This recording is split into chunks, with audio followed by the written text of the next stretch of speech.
a must-read Sarah Adams romance, our current romance author obsessions, a shameless plug, and our debut Ohio author event. You're tuned in to Reader Seeks Romance Channel's Romance Roundup, the #1 romance book Rex talk show. I am Liz Donatelli. And I'm Libby K., author of the sweet romance series Buckeye Falls and the upcoming When Sparks Fly.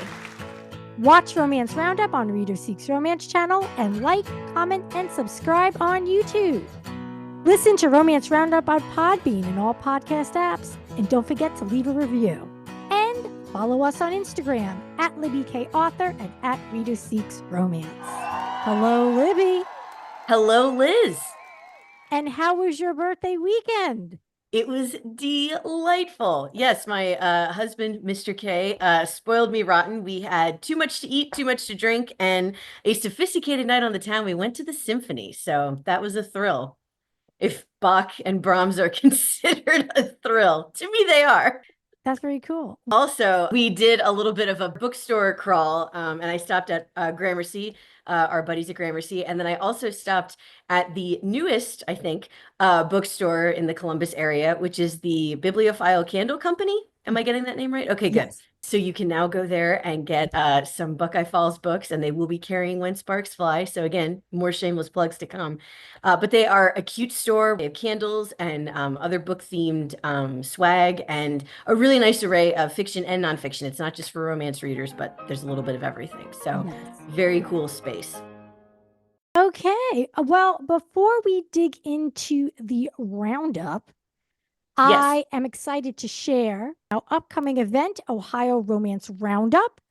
There's nothing wrong with Ohio, except the snow and the rain. Saturday, May 3rd, Ohio Romance Roundup at Westerville Library in the Greater Columbus area brings together romance readers and authors from the Great Buckeye State. Festivities include a panel discussion, interactive romance storytelling, and book signings with author of queer historical romance Jess Everly, New York Times bestselling romance author Lori Foster, author of Jewish historical romance Felicia Grossman, and contemporary rom-com author Kerry Ray. It's a great lineup. I don't mean to toot our own horn, but toot toot. Special shout out to Gramercy Books for handling the book sales. And this is a free event. Register on eventbrite.com, and there will be exclusively designed merch given away as prizes. So, and I have seen some of it, and it is fantastic. And I actually, I took one of the merch items out on the town, and two people stopped. One person was Kylie and said, "Oh, where did you get that bag?" The other person saw that my face was on it, and they were kind of like, "Hey, what's going on there?"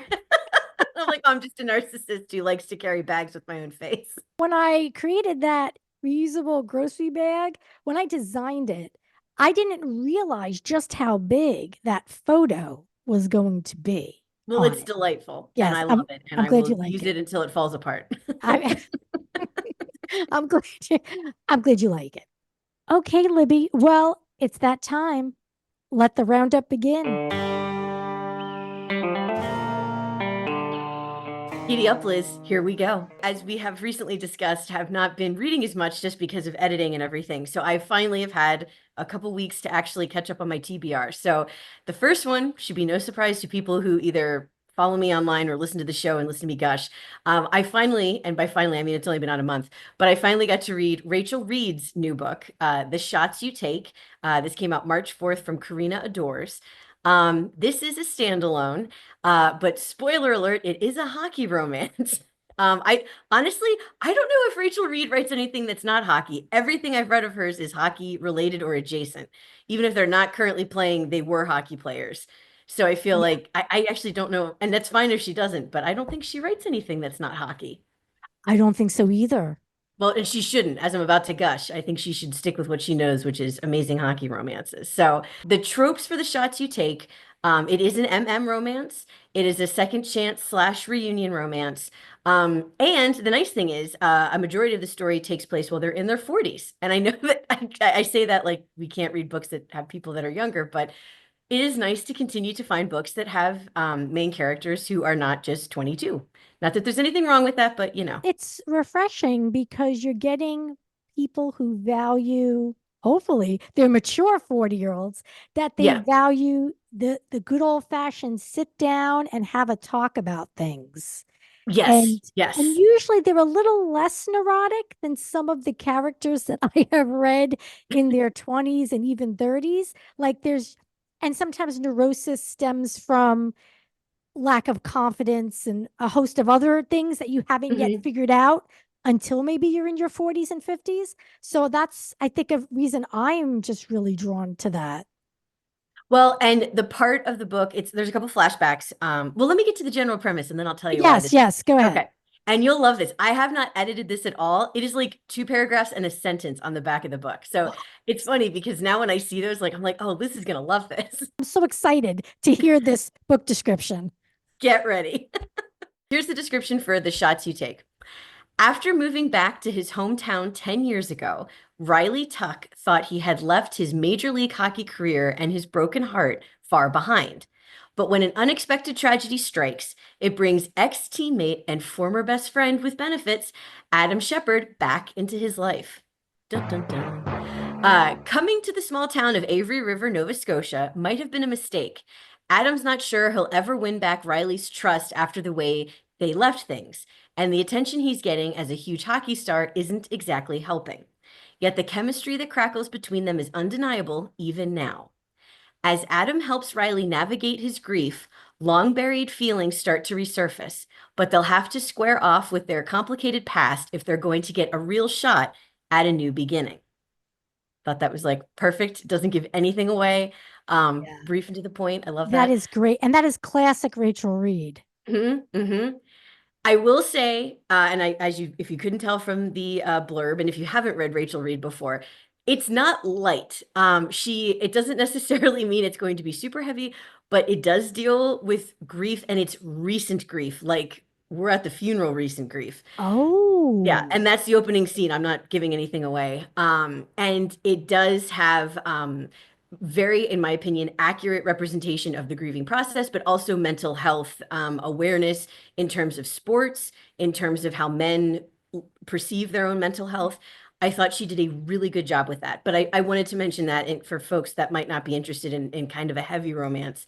I don't know why I went from like, oh, I can't read anything to like, let's read this really serious hockey romance about people grieving and stuff. But apparently that was what I was in the mood for. So why I enjoyed it. It's Rachel Reed. I love her writing. I love how she does tension. She does heartache better than pretty much anyone else out there. I almost want to ask her, like, did someone hurt you? Because you're really pulling from this if they did, because there were some moments that I had to actually take a break and step away for a second because it just felt so raw how they had left things when they had split up. And again, it was as friends with benefits, but it gives me the same kind of vibes as Heated Rivalry and The Long Game in terms of like how they talk about their hockey careers and how they would have been perceived with being out of the closet. Um, the other thing that I thought, and we've talked about this a lot, the other thing that's nice about this, which I know sounds funny, Adam is a single dad, and his kids are in this book barely at all, which in my opinion is the perfect amount because they were there just long enough to be kind of not a plot device, but a plot mhm. device, Yeah. and to help keep the story moving. But it wasn't anything that felt, it didn't feel forced. And they're teenagers also, so maybe that's why it didn't feel as like, it wasn't some like whiny toddler getting in the way. He was a father, he has interactions with his kids, but it didn't feel like we were in the middle of something and then like a kid runs in the room or something. You know what I mean? Right. Do you think the kids needed to be in it at all? Was this just to kind of, be able to check the single dad romance box, do you think? I think I didn't even think of him as a father for most of the book, and I don't want to give away anything with their backstory, but I think the kids needed to exist because otherwise it wouldn't have been such a, not a shock, but such a shock for them to get to reunite as friends first. And then, it is a Okay. romance. So, shenanigans will ensue. But I felt like I felt like they did need to be there. Otherwise, it wouldn't have had as much punch for the reason they were apart for as long as they were. Um, Okay. so yeah, I think that it definitely I definitely think they had their place. I made the mistake after I read it of reading the Goodreads reviews. And while they are primarily positive, a couple people mentioned things, and we talk about this sometimes at book clubs where I might come in and I'll be like, this is a 5-star read. And then I hear other people's opinions and I'm like, oh, maybe it's only a 4-star. I'm keeping with my 5-star, but I can understand some people's gripes about Adam and I just forgot the other guy's name, Adam and Riley's relationship. So I can understand their, their thoughts on a couple plot points. But in general, I just felt like what some of these other readers were complaining about was actually kind of why I liked it, because Rachel Reed sometimes gets a little messy and she makes you work for that HEA. So to me, I thought it made sense. And I mean, I will read anything she writes all the time. Like I'm actually sad now because I've read everything of hers and now I just have to wait for the next one. And I don't know when that is. When I want hockey, it has to be Rachel Reed. So I stand by my 5-star review for The Shots You Take by Rachel Reed. It's getting 5 stars from Libby. Okay, Liz. So I have taken us from 40-year-old broody ex-hockey players who are having a second chance at love. What have you read recently that you are loving? I'm going to take you to the land of the orcs. So, just like Rachel Reed can do no wrong in your eyes, I feel that way about Ursa Dax, that Ursa can do no wrong. I love her sci-fi romance. Most of it is alien, but this is an orc alien. It's like, what am I saying? I'm so confused. Okay. Ursa writes alien romance, but aliens can take different forms. So we've got aliens, and then you have alien orcs. You know what? I'm just going to keep going. Okay. Is it aliens like with the little green tentacles and everything, or? Well, I haven't read all of her alien romances, but the other romance, there's cowboy aliens, and they kind of have tails and they look hunky. So they're like a beast. So not really the gray aliens. Why do I sound like I just got high before I got on this recording? That could be the theme of the next episode. I Waiting for the edible to kick. The name of the romance that I just read is Alien Orcs Prize by Ursa Dax. And actually, that just came out this year, and it is a novella.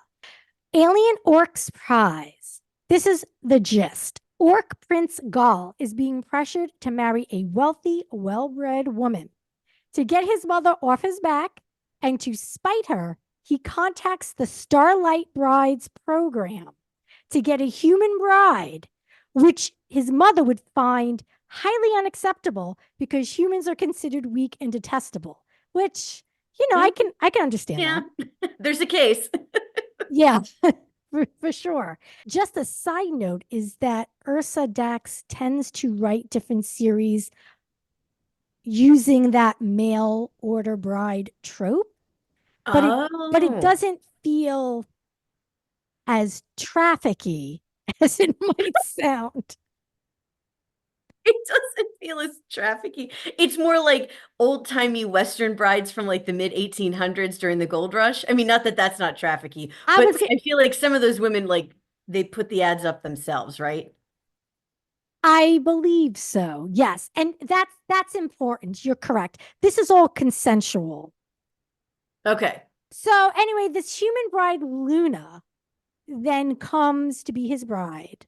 And they hit it off. And shenanigans ensue. I totally messed up the description for this, but they don't get married right away. So they do have a little bit of getting to know each other, period. So it's not like right away, hey, let's just get married. So they do get to know each other a little bit.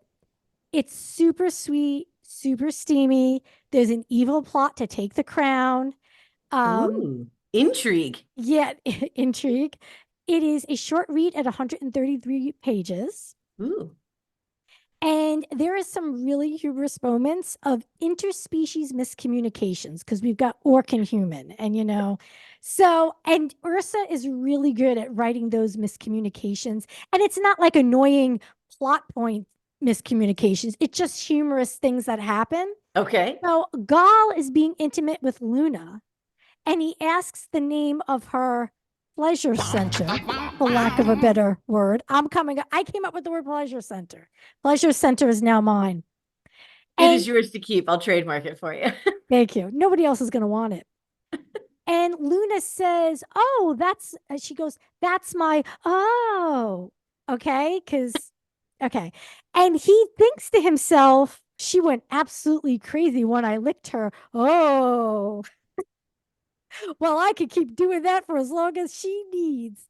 Okay. So, I thought that was funny. No, that is an LOL moment. It is. Now, I know the way I say it, I sound like I'm not only high, but drunk, and I'm Yeah. neither. I am neither. I am sober, but I've also been alone in my house for several days because my husband's been in Los Angeles. So I feel like And I it's have a really, Monday. Monday always makes us slap happy. yeah, you know what? Monday. Let's just call it Monday. I got a case of the crazy, crazy drunken Mondays. I really, really enjoyed and highly recommend Alien Orcs Prize by Ursa Dax. It's orctastic. Oh, no notes. I went crazy balls on that one, Libby. Can you rein it back in and inject some normalcy into this roundup? Yes, yes, I can. And I believe you've read this one as well. So actually, I think you've read both of the ones I'm about to discuss next, but we'll start with one of them. Okay. So I recently read The Love Lyric by Christina Forrest. We have talked about Christina's books from the Green Sisters trilogy before on the show. We love her. This one is book 3 in the series and the final one, and it came out in February of this year from Berkeley. The tropes include opposites attract, single mom, and it's like the celebrity normie relationship that we talk about a lot. And I will say on the single mom front, before I go through the blurb, it was just like the shots you take. The kid was in it just enough. And I felt like at one point there was a scene, and she's 6. There was a scene where like I felt like she was just paraded in to be like, remember, she's a mother, and then the grandparents picked her up. And it was like, all right, thanks.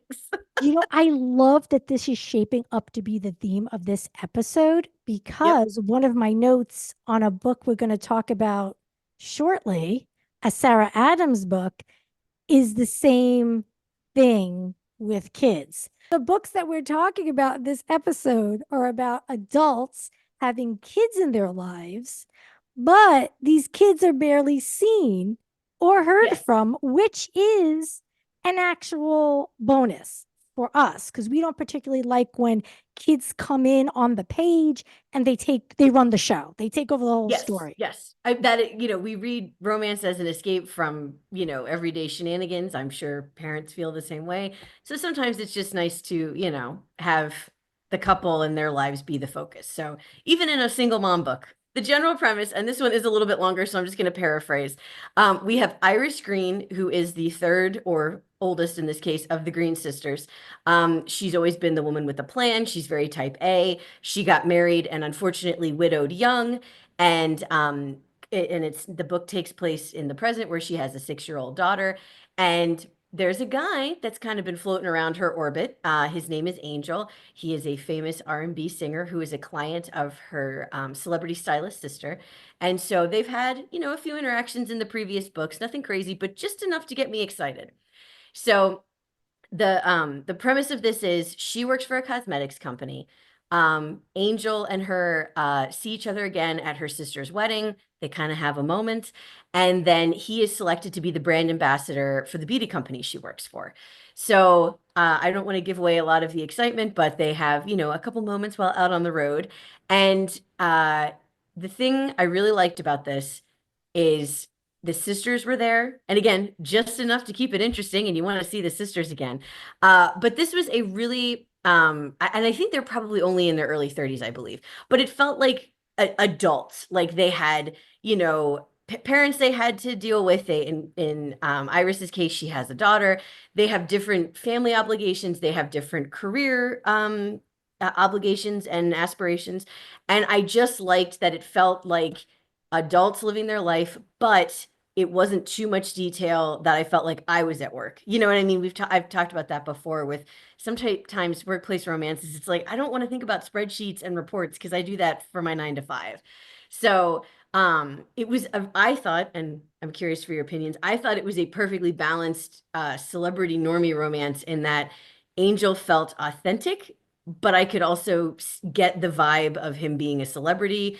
Um, and it was just, it was tender, it was romantic, it was just steamy enough. I don't think Christina Forrest is known for going hard to the hoop on that one.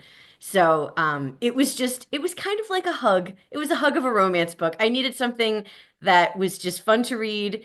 You know, it got me, it had just enough conflict to get me, but it wasn't too heavy. And I just feel like the love lyric was here at the perfect time because it was just, it was everything I needed. And it wrapped up, in my opinion, the series perfectly. I am a little bit more than halfway done. Oh, then And I'll shut up. No. no. I mean, I agree with everything you're saying. I am absolutely loving it. It's my favorite in the Green Sisters series. I think it was really well crafted because the celebrity normie balance, I think, worked so well because he's really at the beginning ish part of his career. Like he Mhm. hasn't been doing this for like 20 years Yeah. and has become grizzled and cynical and, and maybe so entrenched in that lifestyle. This Angel, the male protagonist, he's this a singer and just uber famous, but he still is grounded because he hasn't been doing this that long to Hmm. become so jaded or pulled in by the lure of fame and forgetting who he is. So I love it, and I think Iris is my favorite of the sisters.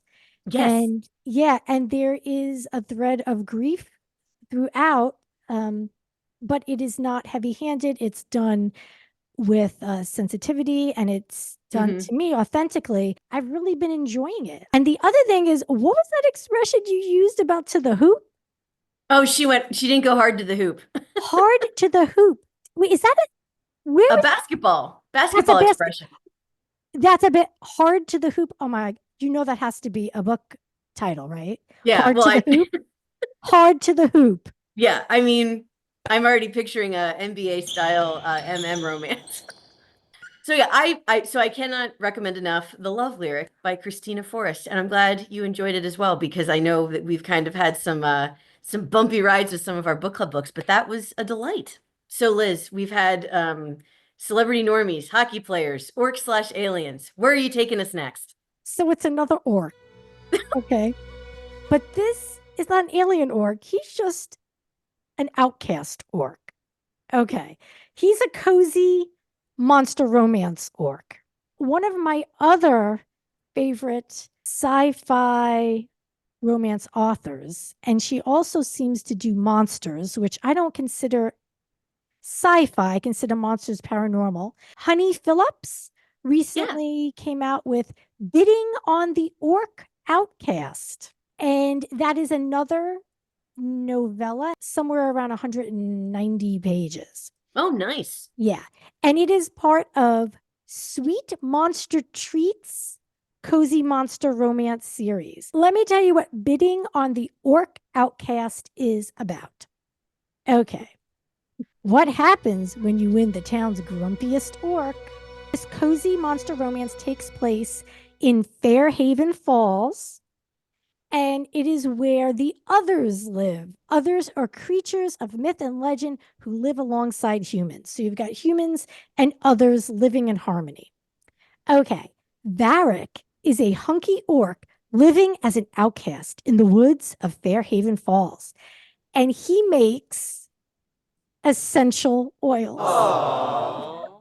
Libby is laughing right I now. am dying. He makes essential oils. Does he have like a, what are they called? MLMs? Yes. Yes. Yeah, he's scamming. He's scamming, and he's got an MLM. What did they used to call it? Like Amway. Amway. Yeah, I was Yeah. thinking Amway. He's calling his sorority sisters to sell Amway. Yeah, he's got a hustle going on in the deep woods of Fairhaven Falls. He makes essential oils. He's got a greenhouse. Okay, because he spends so much time in the forest, because he's an outcast, he's learned a lot about botanicals. Okay. Okay, okay. So he makes essential oils. Okay. He has, okay. Of course, I can't reveal why he's an outcast, because that's a major plot point. But just know that he has earned a bad reputation caused by something that happened in his past. The only contact he has is with his sassy, meddling orc godmother, who pushes him to participate in the town's charity bachelor auction. And let me tell you, bachelor auctions, I've always I don't know what it is about bachelor auctions that always just get me going. I'm like, oh, that's so much fun. Now, it's not really appropriate to buy someone in an auction for a date, but it works in Monsterland. Oh yeah, no judgment if it's in a book or a plot point on the Golden Girls. Yes, yes. Oh, and I have something to say about Golden Girls later. I have a surprise for you. Posey human. This is what I wrote. I'm going to read it exactly how I wrote it. Posey human, recently divorced and seeking a new life. She buys a thrift shop and moves to Fairhaven Falls. She attends the town's charity bachelor auction and spontaneously bids on Varric, and they go on a date that eventually leads to more. More like more or more? Steamy more. Orc shenanigans is what we're talking about. And don't forget, orcs are quite large. Whoa! All around. Whoa! Can Varric show Posey that sometimes the biggest hearts are found in the most unexpected places? Welcome to Fairhaven Falls, where love isn't just blind, it's monstrous, magical, and utterly irresistible. So I thought this was super sweet, very steamy, deeply touching. So I highly recommend reading Bidding on the Orc Outcast. It is cozily orctastic. There's essential oils, there's candles, there's bidding on bachelors. What more do you need? And there's a kraken. What? There's a kraken who lives in the water there, and he's friends with Varric the orc. And apparently, based on what I saw, the kraken gets his own romance. Oh, but I don't. How does that work though? Because it's with a human. I don't know, but there's another. Oh, I can't remember what it's called. There is a. It kind of reminded me of The Shape of Water in the description. When the Tides Held the Moon by Vanessa Vida Kelly. That is coming out later this month. It's a 464-page book, but it takes place in Coney Island in the early 1900s. Basically, this guy is hired. I'm doing a horrible job of paraphrasing. This guy is a blacksmith, and he is hired to make basically the cage that this aqua merman creature is going to be a sideshow in. Right. And then they meet, fall in love, and I'm assuming he helps him either escape or they both become mermen, or I don't know what the hell is going to go on. But I'm seeing a lot of buzz on Bookstagram. The cover is gorgeous. It has lovely illustrations. And The Shape of Water was a weird movie, but the description of this sounds charming, and it sounds like a monster romance I would actually be interested in. And what's the name of that again? It is called When the Tides Held the Moon by Vanessa Vida Kelly. It's a very pretty, well-illustrated cover. Yeah. Oh, wow. Wait, so this is a male-male romance? Yes, it's a male-male romance, and it comes out the end of the month, and the Goodreads reviews are all, for the most part, very positive. He's a metal worker, which is a different profession. And again, the 1910s, that's a different time period than, usually you see. So I'm intrigued. I wasn't going to out myself as saying I was going to read it, but now I've outed myself, and so I'll have to report back. You see, because I mentioned about a kraken falling in love in Fairhaven Falls, you found the courage. And now I'm excited to read that. And if you are interested in reading about the kraken in Fairhaven Falls, it is called Kiss for My Kraken by Honey Phillips, and it releases October 2nd, 2025. Honey Phillips, she's a delight. I love her work. I've read a number of her monster romances, and I believe a few alien, and she's great. There's also Trouble for My Troll, Cupcakes for My Orc, Mistletoe for the Minotaur, Gift for My Ghost. Now that Oh, one, we've talked about ghosts and romance. How does it work? We don't know. Now, there is a book that we teased at the beginning. Sarah Adams, Beg, Borrow, or Steal. Do you want to talk about what it's about? And then I'll chime in with my thoughts because we both adored this book. yes. And actually, I believe pretty much everyone in our book club last week did as well. So this is book 3 in the When in Rome series, and I always say this. Of course, everyone remembers everything I say on the show. But last year in 2024, book 2, whose name I just forgot, Practice makes perfect. Practice Makes Perfect. That was one of my favorite books of the year, and I think Will was my #1 book boyfriend of last year, or at least in revisionist history he is, because I can't, now that I've gotten back into that world, that's like all of the people I'm thinking about. This one features oldest sister Emily. She is kind of, I will admit, and I said this in our book club, I didn't dislike her in the other books, but she was kind of bossy, and I felt like, I'm like, what is her deal? And I went into this not with a chip on my shoulder for her, but I just had like, I'm like, she's really gonna have to win me over. She won me over in 3 pages. I was like, all right, what do we need to do here? Let's get Emily a happily ever after. So she and our hero Jack are both 2nd grade teachers. And kind of going back to what Liz and I were talking about earlier, this book takes place over summer break. We never see the kids. Oh, I was so glad about that. That was one of the reasons I was kind of like, I don't know if I want to read this. I mean, it was our book club book, our Mhm. romance roundup in person book club book at Kick's Mix bookstore. And I was like, well, I have to read it, but I wouldn't normally read this because they're teachers. Both of my parents were teachers. I grew up in that environment. I also hated school. So I was like, I don't want to get involved with the kids and their stories and their precociousness. But summer vacation, I was like, we don't have to see the kids. Yep. We don't have to hear from them. We just know that they are 2nd grade teachers and we get to know a little bit about what they're like as teachers, which just helps to build their character. Mhm. But we don't have to deal with the kids. Exactly. 100%. So the other thing about this story, they're not only teachers, but they're both writers, but they're secret authors. Jack is a famous mystery/thriller writer, and he's also the son of a very famous, I got the vibes of like damn near Stephen King levels or James Patterson, that everybody knew who the dad was. But he Yes. has gone out of his way to, write under a pen name and have this be a separate part of his life. And Emily has been secretly writing a romance book. So the other thing that's important about this story is it's, I would say, and I'm going to go on record, the best enemies to lovers I've read in recent memory. It was, I don't even, I'm like stumbling over my own words with how good it is. We talked about this a little as well. There was communication. So even when they didn't technically like each other, they were able to communicate and articulate things that there wasn't any of this stumbling over miscommunication. It was just, there was like kind of some faux sabotage moments, but in general, like you could feel their connection right away. Like it was just a very well done enemies to lovers, and it didn't feel, and it wasn't a rivals to lovers. Like the writing, they were not competing with each other, which I was a little worried about. I thought Me that would end too. up being one of the plot points, but that wasn't the case. So that was kind of an all over the place description. I said this at book club and I stand by it. Beg, borrow, or steal is the gold standard for enemies to lovers. To me, this is the way enemies to lovers should be executed. The hating game used to be my gold standard.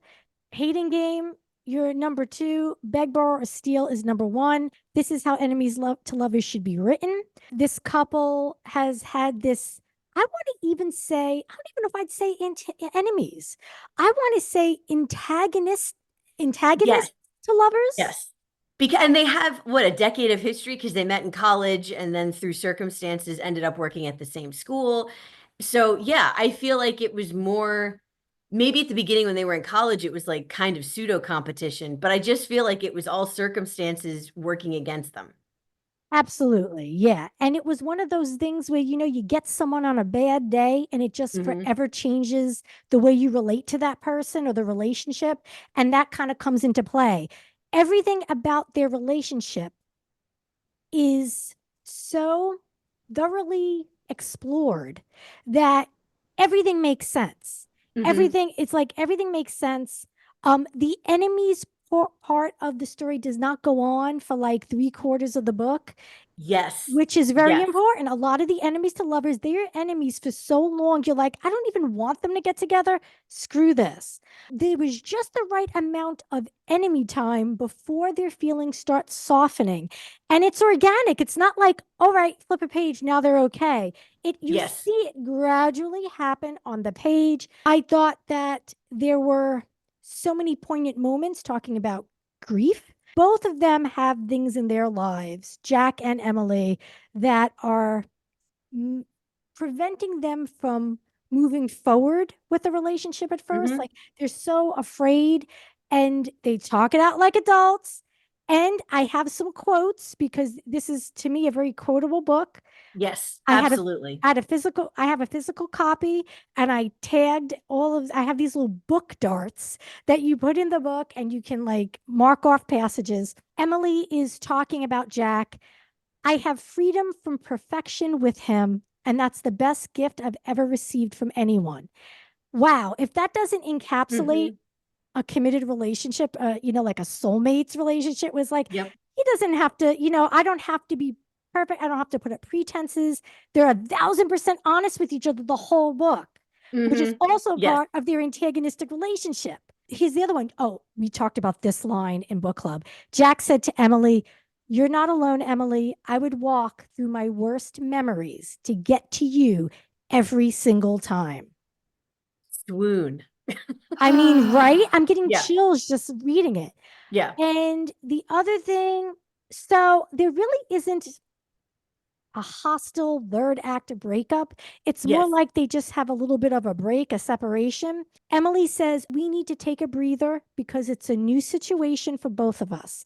It's not goodbye, it's reevaluating." Agreed? And then they agree. It's like, Mike, in one Yep. line.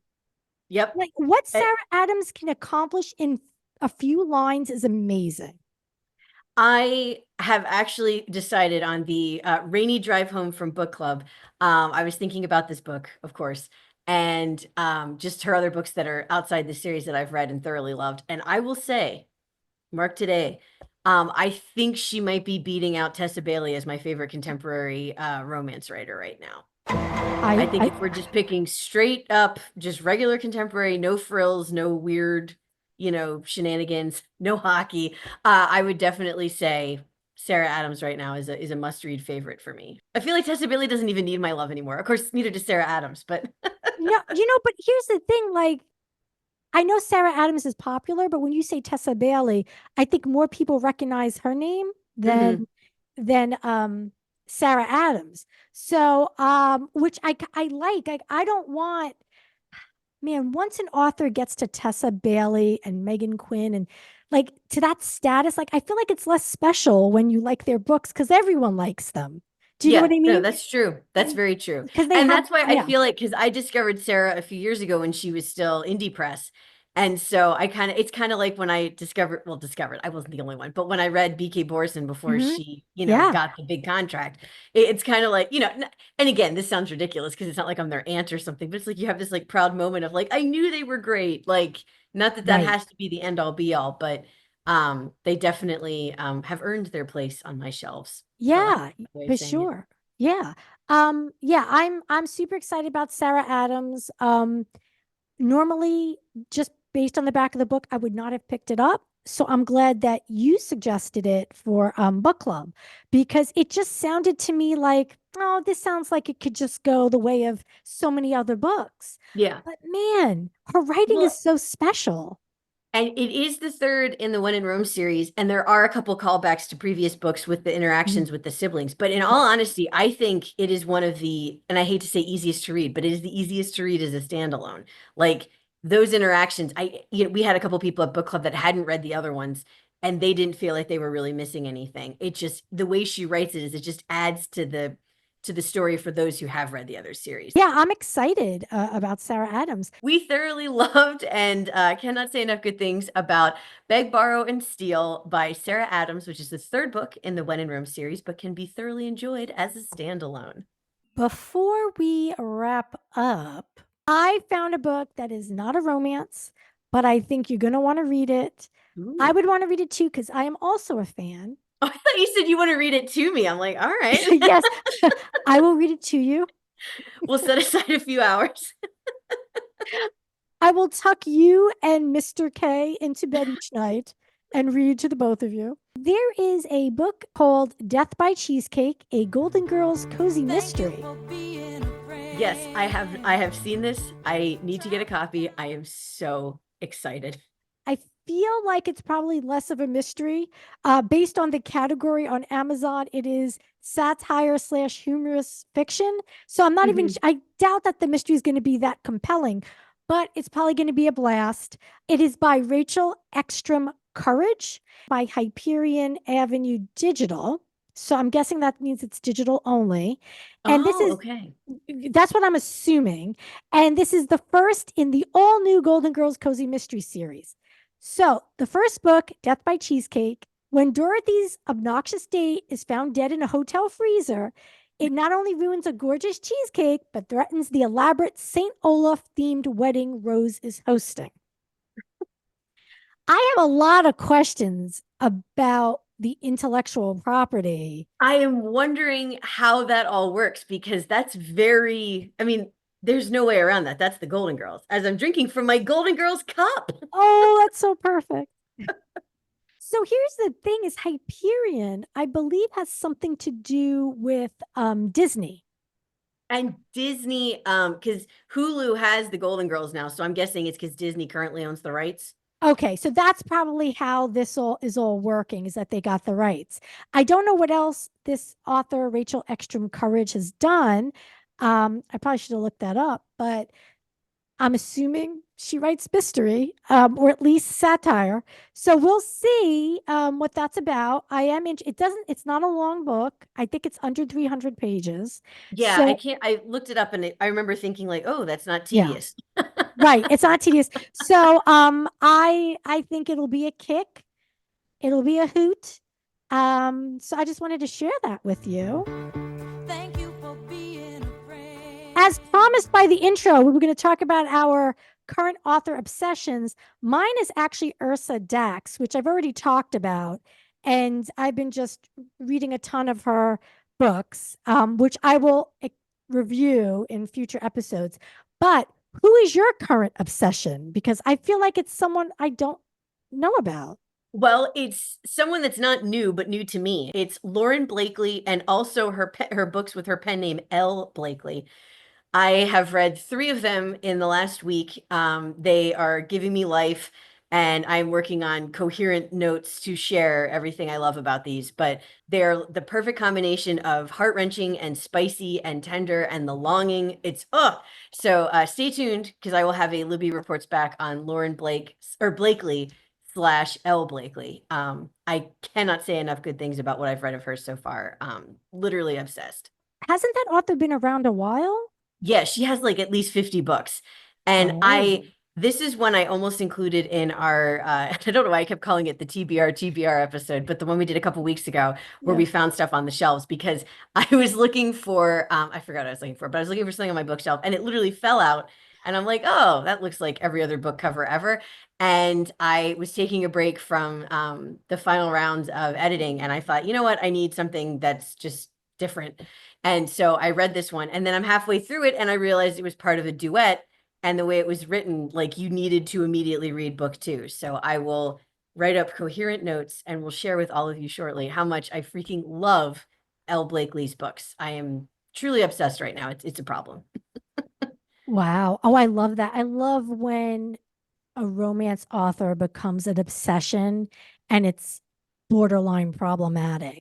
Yes. Like I didn't like I was almost late to work one day because I got up and I couldn't sleep. I'm like, oh, I'm just gonna read a chapter. Next thing I know, my alarm's going off. I'm like, oh hell, I gotta get to work. So what you're have been experiencing is definitely what I've been living with Ursa Dax, is that I have been reading book after book in her series Cowboy Colony Mail Order Brides. This is shaping up to be my favorite series. I'm like starting to get sad because I think she might only have one more book in the series to make Oh, 5.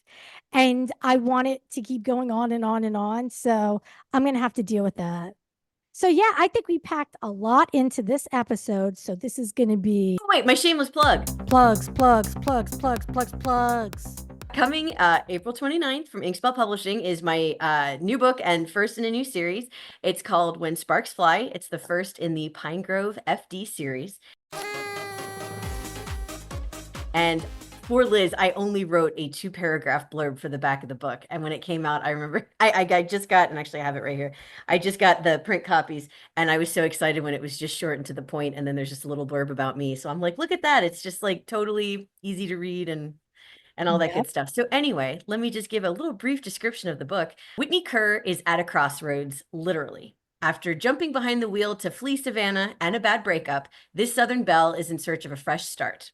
Stopping in a charming small town seems like the perfect place to catch her breath and find herself. It's too bad a certain fireman with a crooked grin and kind eyes could have her plans of self-discovery going up in a puff of smoke. Trevor Mays is at a crossroads, figuratively. Still grieving the loss of his father, he was unceremoniously dumped by his fiancée, who quickly rebounded with his work rival. Just as he thinks things can't get any worse, he loses the captain's promotion to the man who stole his ex. He's about to give up on ever smiling again when a curly-haired beauty with curves for days stumbles into his small town. With some help from the residents of Pine Grove, this pair will discover that much like the perfect fireworks show, love only needs a spark. So this is another sweet contemporary romance, and there will be well, obviously I said it's a series. Book 2 is confirmed coming out in October, and that one's called Old Flames, and that's a second chance romance. So if nothing else, I'm obsessed with the titles of these books so far. And if I can toot my own horn again, toot toot, I am just very pleased with how the titles have come together for these books. I think that there should be one When Hoses Fly. Yeah. Do you think this is going to possibly be as long a series as Buckeye Falls? No, just because in my mind it's a trilogy. Although having said that, Buckeye Falls started as a trilogy, and then when I was writing book 3 and I started writing Alice's character, I'm like, well, she needs her own book. And then I'm like, well, I can't not give Mallory a book, and then everything snowballed. So right now it's just planned out to be a trilogy. So, and I haven't started book 3 yet. So give me a little time. You don't know what character is going to end up showing up in Pine Grove that you might want to be. That's true. Hey, they need a book. That's true. I am excited. And then you're going to be doing your book launch. Yes, May 10th at Kicks Mix in Newark, Ohio. I happen to get the best MC in the business. Liz Donatelli was available. Yes, your bill is in the mail. Yeah. And that's our roundup. Watch Romance Roundup on Reader Seeks Romance channel, and like, comment, and subscribe on YouTube. Listen to Romance Roundup on PodBean and all podcast apps. Thanks for joining us, romance readers. Happy reading, everyone.